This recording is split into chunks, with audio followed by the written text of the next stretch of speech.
Wake up, Jarvis. Jarvis? Hi, I'm Rome. I'm a computer science student at CIIT and a software developer. And fun fact, one thing that got me into tech was actually Iron Man.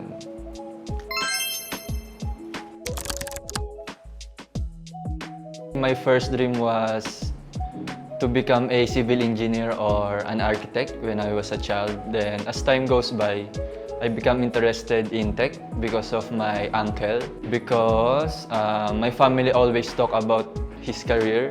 And one thing I remember when my social media account was hacked, the one who helped me recover my account was my uncle. I realized how powerful technology skills can be. And another one is when I watch movies. It started when I watched Iron Man. So I was amazed how he programmed his technology, especially Jarvis. And then another series I watched was the K-drama called Startup.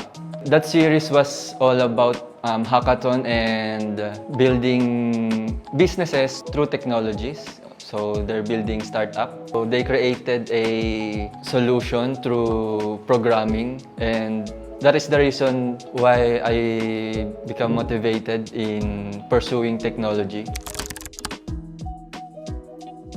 Una kong nakita yung CIIT sa Facebook.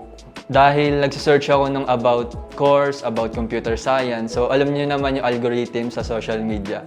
Kung ano yung sinesearch nyo, yun yung lalabas. So yung una nag-pop up sa akin is CIIT. Yun, na-review ko, nag-search ako about sa CIIT, ano ba to, ano yung curriculum, nag-message ako sa email ng CIIT.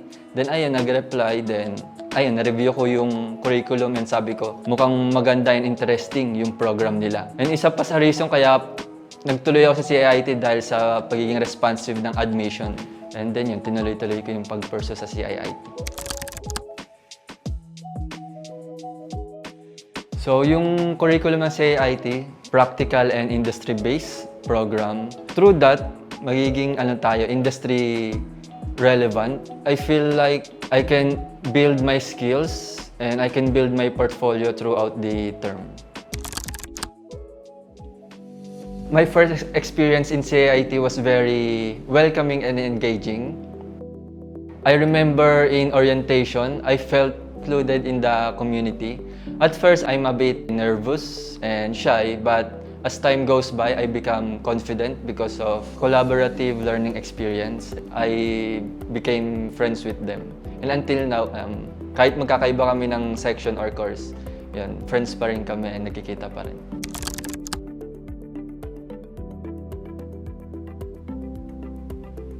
I realized my skills in industry were useful when I noticed that in classes we do more practical works, we do more projects, solve real-world problems rather than memorizing or multiple choices or rather than theories.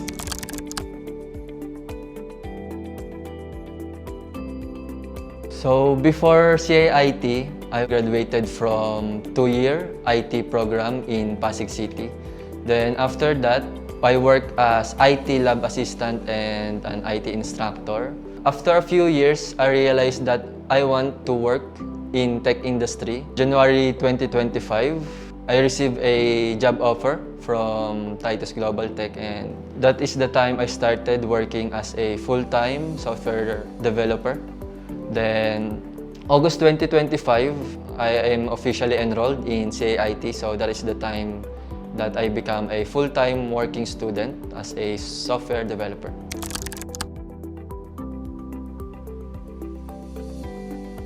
Right now, I'm working as a remote software developer at Titus Global Tech. That company is based from Pampanga, so that's why I'm working remotely while studying. I started working full-time in January 2025. Before ako ma-employed sa Titus Global Tech, marami akong na-experience na challenges like rejections and failed sa interviews and technical exams. I continue studying on my own. I research some learning materials online. Nagpa-practice ako mag-code for technical exam. Then I build projects. Then Throughout my journey, I build also my portfolio. Then after pursuing to become a software developer, I received several offers. So one of that is from Titus Global Tech. That is the start of my journey working as a remote software developer. Una-una, I'm very happy that time because na-feel ko rin yung fulfillment kasi hindi ako nag-give up eh. Nagpatuloy lang ako na mag-grow and mag-learn sa mistakes ko. Then, tinatanong ko sarili ko, bakit ba ako nag-failed? Bakit ako nare-reject? Ano yung pagkukulang ko? So, I work on that. I feel fulfilled and very happy.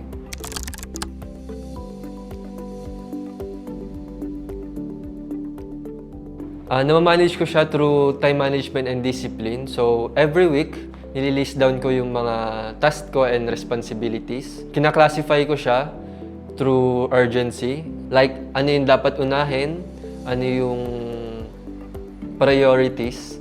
So, kasi kapag naset ko na ito yung mga tasks na kailangan gawin sa work and sa school, so wala na akong oras para mag-procrastinate kasi alam ko na yung gagawin ko eh. Nililist down ko siya, then gagawin ko muna yung mga dapat gawin, then after that, tsaka ko gagawin yung mga gala or laro. And very important rin, kapag may opportunity tayo na mag-rest and sleep, tinatake advantage ko yun kasi nga, full-time working student, so we need rest and sleep din para maging productive rin tayo sa work and studies.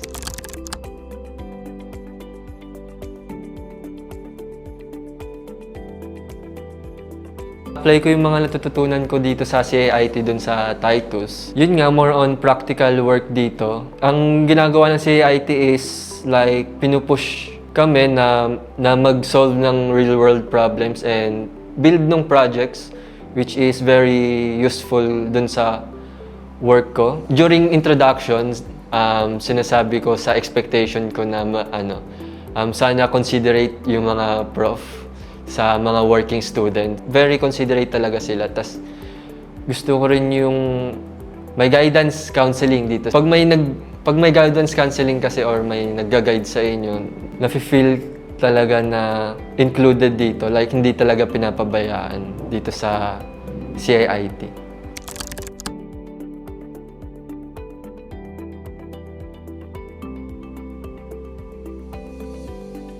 Kaya namin mag-work kahit na student kami or before graduating kasi yung curriculum ng CAIT is more on practical works and industry-relevant focus na lessons and courses. Because of that, mabibuild namin yung skills namin na pang-industry talaga. So yun yung isa sa rason ng advantage namin. May idea na kami kung ano yung dapat gawin sa professional world. Hindi lang kami more on theory. Di lang kami more on idea. Kaya rin namin mag-build or nakakabuo na kami ng projects which is very useful sa tech industry.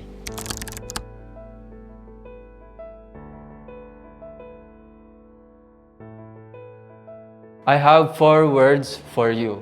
First, discipline. Second, courage. Third, build.